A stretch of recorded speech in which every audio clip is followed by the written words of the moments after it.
Good evening to you, I hope. In the middle of this crisis, I certainly hope that you are having a good evening.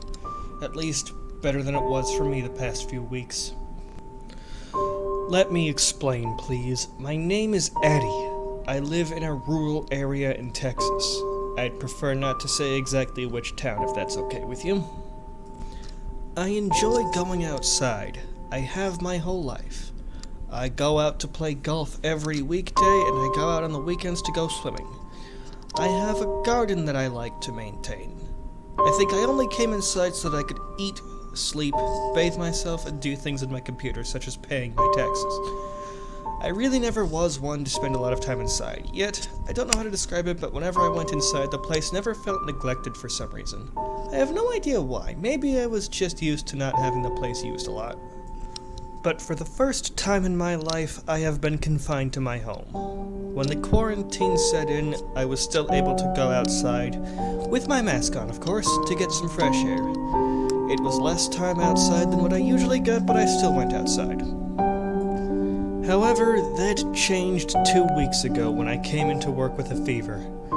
My employer checks everyone's temperature before letting us into the building, and if I have a fever, I have to go home for 72 hours. But after 72 hours, I kept up my fever, so I went to a clinic to get a test for COVID-19. And unfortunately, I tested positive. So with no other option, I emailed my employer asking to be covered. He said he would pay me at half my usual rate for 2 weeks, and even if I do not recover before then, he would not fire me. So at least I still have my job, am I right? But unfortunately, I had to confine myself to my house and not go outside until I got better. Can't risk infecting anyone around me now, can I? But that doesn't mean I enjoyed it. I'm not used to just sticking inside all day, but I had to make do with it. And for the first 4 days, it was fine. If it weren't for how mind-numbingly boring it was. I only had maybe 2 books to read, and I burned through those pretty quickly. I had no idea what to watch. I never put much thought into it before. I tried to sit down and watch a channel for a bit, but I couldn't sit still. The most I could do was go outside on my porch for some fresh air. A lot of good that did. I swear, after night 4, I would have stuck my fist through a wall. But on the night of day 5, I was just looking outside my living room window, and that's when I saw it. It was just a black silhouette with red eyes looking up at me through my window. I could not make out any other features of the person beyond that. It was off on the edge of my yard, just barely inside of the streetlight, so it was not very visible. I was slow at walking towards the window at first, but when I reached my window, hoping to call out to them and ask what they were doing, they just walked off and vanished. I stood there for a few minutes, thinking about the possibilities of what had just happened. Was it someone looking to talk to me? Was it someone looking to break in? But I knew that if someone tried to break into my house, I could just tell them that I have COVID-19 and that would probably scare them off. So I kept telling myself, at least. The next night was worse. I was getting ready to go to sleep when I looked outside of my window and I saw 3 more silhouettes. They were each standing in the same place as last time. Just out of the area of light where I could get a good look at them, and all I saw was their glowing red eyes. I looked at them closely and I could see that they resembled people, but otherwise no discernible features other than their red eyes. I stood there for 5 minutes looking at them, trying to figure out what they were doing. It looked like they were just focused on me. Were they looking for when I would leave the house so that I could break in? I could only ponder. And after a minute they looked back at me too. But again, they just left without saying anything, leaving me to run around my house making sure that all of my doors and windows were locked. 3 people looking at my house at once. I did not want them to try to get in. Of course, all of my doors and windows had been locked ever since day 1, and I had not gone outside, so there was no reason for me to unlock them. But still, I had to be sure. Then on the next night, I waited in my upstairs sitting room to see if I would spot them again. And sure enough, at 9:30 at night, I did. 3 of them again, just staring up at my window. Finally, I just got up, opened my window, and shouted at them. "What are you 3 doing?" Why are you staring up at my window every night? I have COVID-19. If you come in here, you might catch it too. Please, just leave me alone.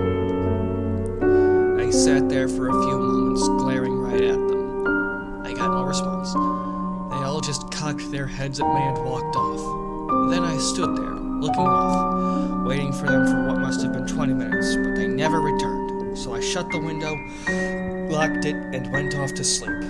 The next night was no better. These figures were just standing outside of my house, looking up again. But it was nothing new for me. I just looked at them, clueless to what their intention was. The next night was a lot worse. I was in my dining room at 8:45, looking outside my window, and I saw them. Two silhouettes looking up towards me. But then I turned my head over and I felt the terror pulsing through me as my panic caught hold, letting out a loud shriek when I saw one looking at me from my doorframe with its glowing red eyes. I could make out this much, with it being up close and in the brighter light this time. It was wearing some kind of robe that went down to its legs and covered its body. This was probably why I was never able to make out much of their body, but the thing is, even though it was in a lit room, it was still dark all around other than its glowing red eyes. It stood there, in my house, right across from me, just staring at me, with its glowing red eyes. We sat there, staring at each other for minutes on end before I finally clenched my fists, scowled, and screamed at it. What is it with you people?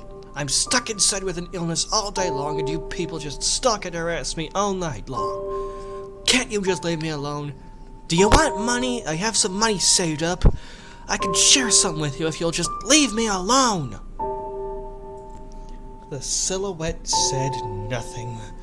It cocked its head for a moment, returned its head upright, then it simply shook its head as if to say no and walked down the hallway. I went chasing after it, but it was nowhere to be found, and I checked thoroughly. It was nowhere in the house, and all the doors and windows were locked, and all of the silhouettes outside were gone. With my hands shaking in fear, making me have trouble clicking on the buttons, I called 911 to tell them about this intruder, and the police were in soon, wearing masks to keep them from catching COVID-19. After asking me some questions and looking around the house, they found no evidence of an intruder in the house. They told me to give them a call if I experienced any other intrusions. So they left, and I had no problems for the rest of the night. In fact, for the next 2 nights, I got no visitors around my house.